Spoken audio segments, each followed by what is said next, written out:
বন্ধুরা, তোমরা সবাই কেমন আছো? আশা করি সবাই ভালো আছো, সুস্থ আছো। আমিও ভালো আছি। আর আজকে সত্যি কথা বলতে সকাল থেকে কোনো ভিডিও করা হয়নি, কারণ আজকে প্রচণ্ড কাজের প্রেশার ছিল। সকালে ঘুম থেকে উঠতে একটু দেরি হয়ে গিয়েছিল, আর দৌড়াদৌড়ি করে আমি সমস্ত কাজকর্ম করেছি।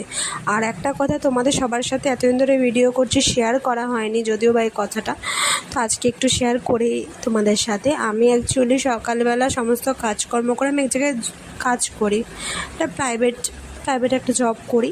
তোমরা আমার শর্টসগুলো দেখে বুঝতে পারো।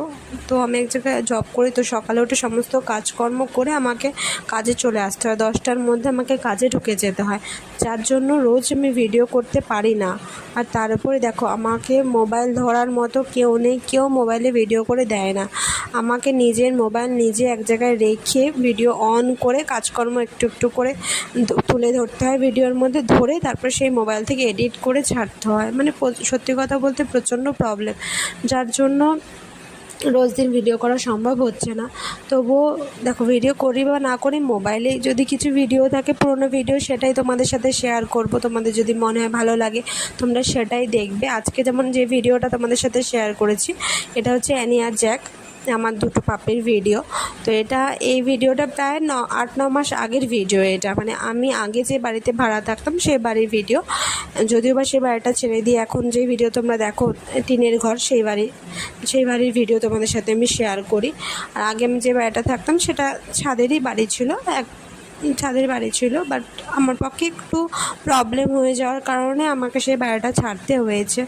সত্যি কথা বলতে মানে আর্থিক প্রবলেমটা তো মানুষের জীবনে সব থেকে বড়ো, তাই না? যাই হোক, যে কারণের জন্য আমি বাড়িটা ছেড়ে দিয়েছি।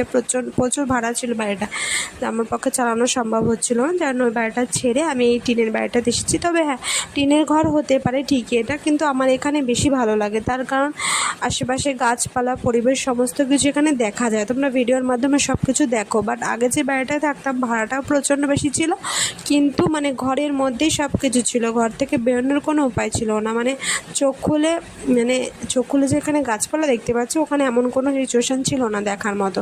ওখানে সম্পূর্ণ ঘরের মধ্যেই থাকতে হতো, ঘরের মধ্যেই সব কিছু এইভাবেই কাটতো। যাই হোক, আজকের জন্য এটুকুই ভিডিও। আবার নতুন ভিডিও কাল আসবে। Thanks for watching. টাটা।